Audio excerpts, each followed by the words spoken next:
ఈ ఎంసెట్ లేదా ఎఫ్సెట్లో మంచి ర్యాంక్ రాని విద్యార్థులకు బెస్ట్ ఆల్టర్నేటివ్ సిఎస్ఈఎంఏ కోర్సులు అడ్మిషన్లు జరుగుతున్నవి. ఫ్యూచర్ మోటివ్ ఏంటి? ఫ్యూచర్ మోటివ్ ఏం లేదండి, మనీయే. అసలు మోటివ్ ఏంటి? అసలు మోటివ్ మనీ. రెండు మనీ ఏంటి? Why money is so important in Prasad Byraju? Money important కాదు, దాన్ని చాలా తక్కువ సార్లు చూసాను నేను గతంలో. అప్పుడు ఎక్కువ సార్లు చూడాలనిపిస్తుంది అంతే. సో ఎటువంటి ఎక్స్పీరియన్సెస్, అంటే కొన్ని చేదు అనుభవాలు ఉంటాయి, లైక్ కొన్ని స్వీట్ మెమరీస్ ఉంటాయి లైఫ్లో. సో వాటి నుంచి ఏమైనా నేర్చుకున్నారా? What did you learn from that?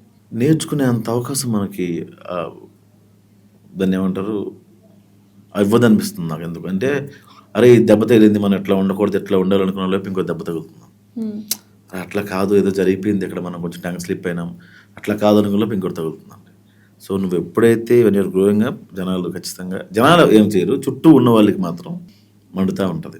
మీలో మీకు నచ్చని ఒక క్వాలిటీ ఏంటి? అసలు ఇది మార్చుకోవాలనుకున్నా మార్చుకోలేని క్వాలిటీ ఏంటి? ఫస్ట్ ఏంటంటే what is your good quality అంటే ఏం లేదని అసలు.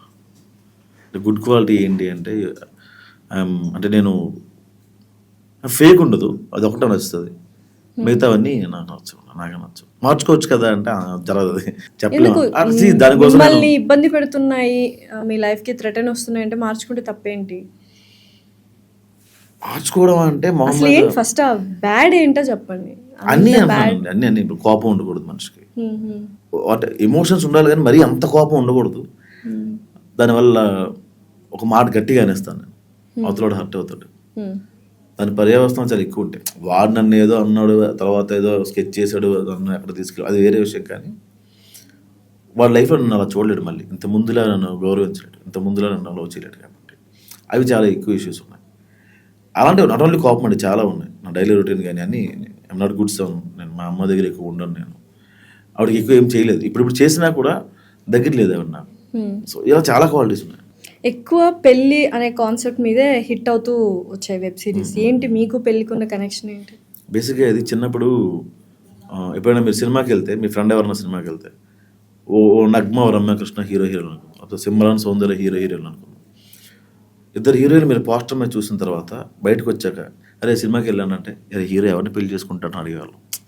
సో ఏ సినిమా మోటివ్ అయినా హీరో ఒక అమ్మాయిని ప్రేమిస్తాడు, ఆ అమ్మాయి వెనక వెల్నెజం ఉంటుంది, దాన్ని అడిగి కొడతాడు, పెళ్లి చేసుకుంటాడు. అంటే అది ఒక భగవద్గీతలో ఇంక పెళ్ళి ప్రేమ ఇవే ఉన్నాయి. సో నాకేమనిపించిందంటే పెళ్ళికి ప్రేమకి లవ్ స్టోరీ సక్సెస్ అవ్వడానికి మధ్యలో పెళ్ళి అనేది చాలా ఇంపార్టెంట్ రోల్ ప్లే చేస్తుంది కదా. పెళ్ళి అంటే ముందు ఫ్యామిలీస్ అని అర్థం. అది నేను చాలా సందర్భాల్లో చూపిద్దాం అనుకున్నా. బేసిక్గా నా లైఫ్లో కూడా పెళ్ళి ఇలా ఉంటే బాగుంటుంది నాకు కూడా అనుకున్నా, కానీ అవి జరగని వాటివి మనం స్క్రీన్ మీద చూస్తే బాగుంటుంది అనిపిస్తుంది. అర్జున్ రెడ్డి సినిమా ఉంది, మనం అలా ఉండాలనిపిస్తుంది కానీ ఉండలేం. ఆర్జీవిలా ఉండాలనిపిస్తుంది, ఉండలేం.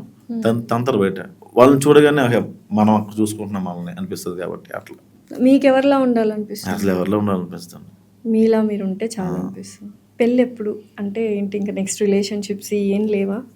రిలేషన్షిప్స్ ఏమీ లేవండి, బాగానే ఉన్నారు ప్రస్తుతానికి. ఏం లేదు, హ్యాపీగా ఉంటాయి, ప్రశాంతంగా. ఏంటి లేకపోతేనే ప్రశాంతంగా ఉంటారా ఇప్పుడు? అంటే జనరల్ గా మీ గురించి అడగట్లేదు, జనరల్ గా అడుగుతున్నాను. ఉంటే ప్రశాంతంగా ఉంటామేమో, బట్ నా వల్ల వాళ్ళు ఉండరు, అదే ప్రాబ్లం నాకు కదా వాళ్ళకి. అంటే ప్రాబ్లం మీ దగ్గరే కదా.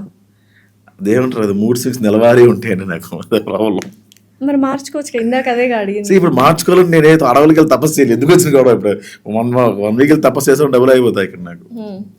మరి ఇంట్లో వాళ్ళు అడుగుతుంటారు కదా, అమ్మగారు అడుగుతుంటారు కదా పెళ్ళి ఎప్పుడు, పెళ్లి చేసుకొని సంబంధాలు చూస్తున్నారు వాళ్ళు. మరి మీకు వినాయక చవితికి మనం పైన ఒకటి కడతాం, ఇలా నాకేగా పంచిది, వినాయక చవితికి ఒకటి కడతాం, దాన్ని ఏమంటాం, గడ్లు ఉంటాది, పల్లకి పాలగడ, పాలవిల్లు అంటాం. దానికి చాలా ఫ్రూట్స్ కడతాం మనం. పూజ అయిపోయిన తర్వాత ఆ ఫ్రూట్స్ తీసుకొని తినేస్తాం. కానీ చాలా ఇంపార్టెంట్, ఆ పాలవెల్లి కట్టాల్సిన కాయ ఉంటుంది, ఏంటిది, వెలంకాయ అంటాం. దాన్ని తినం గట్టిగా ఉంటుంది, కానీ పూజకి అది ఇంపార్టెంట్. నేను అలాంటి వాడిని ఉండాలి, ఉండదు. అంటే నా వల్ల వాళ్ళు హర్ట్ అవుతారు అంతే, వెలంకాయలు గట్టిగా ఉంటుంది మైండ్. ఇంకేంటి ఇప్పుడు సాఫీగా ఉందా లైఫ్? ఇంకా ఆ కైండ్ ఆఫ్ డిస్టర్బెన్సెస్ ఇవి స్టార్ట్ అవుతున్నాయా లేదా? ఓకేనా? నెక్స్ట్ పాజ్ వచ్చింది అంతేనండి, పాజ్ అయింది. సో స్ట్రెస్ఫుల్గా ఉంటారు కదా, ఎమోషనల్ స్ట్రెస్ఫుల్. ఇలాంటప్పుడు ఈ డైలాగ్స్ ఇవన్నీ ఇంకా ఎక్కువ వస్తాయి. మీరు యాక్చువల్గా చెప్పారు లాస్ట్ ఇంటర్వ్యూస్లో కూడా, చాలా ఫేస్ చేశాను, అందుకని ఈ పెళ్లివారం అండి కానీ మామిడాకులు కానీ వచ్చింది. సో ఇప్పుడు ఏ కైండ్ ఆఫ్ సీరియస్ ఎక్స్పెక్ట్ చేయొచ్చు ఈ సిచ్యువేషన్స్ నుంచి? ఆల్రెడీ వివాహ భోజనం అని ఒకటి చేశాను, తర్వాత ఇప్పుడు క్లాస్మేట్స్ అని ఒకటి వస్తుంది. సో ప్రతిసారి ఆ కొటేషన్స్, ఆ డైలాగ్స్ రాయడం నాకు అది ఒకటే, అంటే దాన్ని ఏమంటారు, ఒకే పంద అంటాం కదా, అది అయిపోతుంది, మారుతాం. అది మీ స్టైల్ అనుకోవచ్చు. అంటే మార్చాలి కదా ఒకేసారి అని, ఒకటే బాగోదు మోసలోకి వెళ్ళిపోద్ది అని మొన్నటిని వచ్చేస్తుంది నాకు. యూజువల్గా బాడీ షేమింగ్ చేస్తూ అందరూ ప్రతి ఒక్కరు సిరీస్ కానీ మూవీస్ కానీ ఏదో ఒకటి ఖచ్చితంగా ఉంటుంది. సో అలా మీరు కూడా చేశారు కొన్ని వెబ్ సిరీస్లో. ఎందుకు అంటే బాడీ షేమింగ్ అనేది ఉండకపోతే బాగుండు కదా, ఇంత క్లీన్ కామెడీ చేస్తున్నప్పుడు ఆ ఒక్కటి లేకపోతే ఇంకా బాగుండేది కదా. బాడీ షేమింగ్ చేసినప్పుడు ఫస్ట్ నా మీద చేసుకుంటాను. సో ఫస్ట్ నా మీద బాడీ షేమింగ్ చేసుకున్న తర్వాత అవతల వాళ్ళ పర్మిషన్ అడిగి చేస్తా. ఏదో ఒక వెటకారం లేకపోతే కామెడీ అవ్వదు. ఎక్కడైనా చూసుకోండి, అవతల వాడిని హర్ట్ చేయకుండా మనం నవ్వలేము, ఖచ్చితంగా నవ్వలేము. అది అలానే ఆడియన్స్ హర్ట్ చేయం కదా, మన కో యాక్టర్ని హర్ట్ చేస్తాం, మన కో యాక్టర్తోనే చేస్తాం తప్ప వేరే వాళ్ళు చేయం. బాడీ షేమింగ్ అంటే అది పరిధి దాటకూడదండి. వాళ్ళు బాధపడే అంత స్థాయిలో మనం మాట్లాడకూడదు. ఇంకొకటి బూత్ కామెడీ చేయకూడదు. నేను ఇప్పుడు కొన్ని షోస్ చేశాను, అనవసరంగా వెళ్ళానేమో అనిపించింది. వాళ్ళు చాలా గొప్పగా రాస్తామని ఫీల్ అవుతున్నారు, పేపర్ తెచ్చిది మీ స్టేజ్ మీద చేయాలన్నా. ఎందుకు వెళ్ళారు మరి? అంటే ఆల్రెడీ ఒక 2-3 సార్లు వెళ్ళాను, రీసెంట్గా వెళ్ళా. అంటే ఫస్ట్ అది మా మేనేజర్ కమిట్మెంట్ ఇచ్చారంట, సరే బయలుదేరదాం అనుకున్నా. లాస్ట్ మినిట్లో నాకు వేరే అవసరం పడింది, వెళ్ళకూడదు అని అవసరం పడింది. సరే చెప్పేద్దాంలే వాళ్ళకి, నాకు వేరే అవసరం పడింది కదా అని చెప్పి ఫోన్ చేస్తే కమిటీ ఏమన్నా ఒకసారి చేయండి అని. అప్పుడు ఫిక్స్ అయ్యేదే లాస్ట్కి చేయకూడదు. మీరు ఏమైనా సజెషన్ ఇచ్చారు వాళ్ళకి ఇలాంటి చేయకండి అని? అదొక సంస్థ, చాలా సంవత్సరాల నుంచి ఉన్న ఒక షో. మనం వెళ్ళి చెప్పగానే ప్రసాద్ బెహ్రా గారు ఇలా సజెషన్ ఇచ్చారు అంటే అంత ఉండదు అక్కడ. వాళ్ళ జీవనాధారమే అది బూత్గా ఉండదు, వెళ్ళిపోవడం. మరీ బూత్ అయిపోతుంది అది. అంటే ఆడవాళ్ళు పిల్లలు ఇంట్లో చూస్తున్నారనే ఇది కూడా. ఇప్పుడు బాగా కష్టపడి సాయంత్రం ఇంటికి వచ్చి భోజనం చేసే చాలామంది షో ఆన్ చేసుకొని చూసేవాళ్ళు కొన్ని షోస్. అందులో బూత్ ఉంటున్నప్పుడు వాళ్ళు దాన్ని ఎంకరేజ్ చేయడం మానేశారు. అందుకే రేటింగ్లు పడ్డాలు, ఫెయిడ్ అవుట్లు అవడాలు, వేరే దారి వెతుక్కోవడాలు, వేరే ఛానల్కి వెళ్ళడాలు, ఇవి జరుగుతూ ఉన్నాయి. సో అదే నేను నా కామెడీ వల్ల వాళ్ళని అనట్లేదు, కానీ నేను బూత్ కామెడీ అనేది తప్పు. బాడీ షేమింగ్ అనేది ఎంతవరకు ఉండాలో అంతవరకు ఉంటే కరెక్టే. బాడీ షేమింగ్ లేకుండా జంజాల గారు కూడా రాయాల, ఎవరు రాయలే. లైఫ్ ఏం నేర్పించింది ప్రసాద్ బెహ్రా గారికి? రోజు కూడా నేర్పిస్తుందండి. ఈ రోజు ఏం నేర్చుకున్నారు? ఈ రోజు డాన్స్ ప్రాక్టీస్కి వెళ్ళానండి, నేర్చుకున్నాను. తర్వాత అదే నేను డాన్స్ ఫిట్ అవును అని. లైఫ్ ఏం నేర్పించింది అంటే డాన్స్, డ్రైవింగ్ ఇవి కాదు, లెసన్స్. చచ్చిపోయే ముందు నేను మాట్లాడట్లేదండి, లైఫ్ అంతా చూసేసి ఎస్ లైఫ్ నాకు ఇంకా చాలా ఏజ్ ఉంది, 5-10 ఏళ్ళైనా.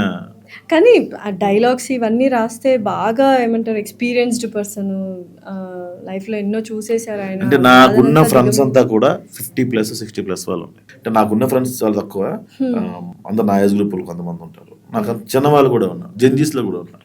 కానీ ఎక్కువ నేను మాట్లాడేది నాకన్నా పెద్దవాళ్ళతో, వాళ్ళకి 60-70 సంవత్సరాల వయసు ఉంటుంది. సో వాళ్ళ దగ్గర నుంచి నేను నేర్చుకున్నవి. సుమన్ టీవీలో మీ పర్సనల్ అండ్ బిజినెస్ ప్రమోషన్స్ కోసం కింది నెంబర్కి కాంటాక్ట్ చేయండి.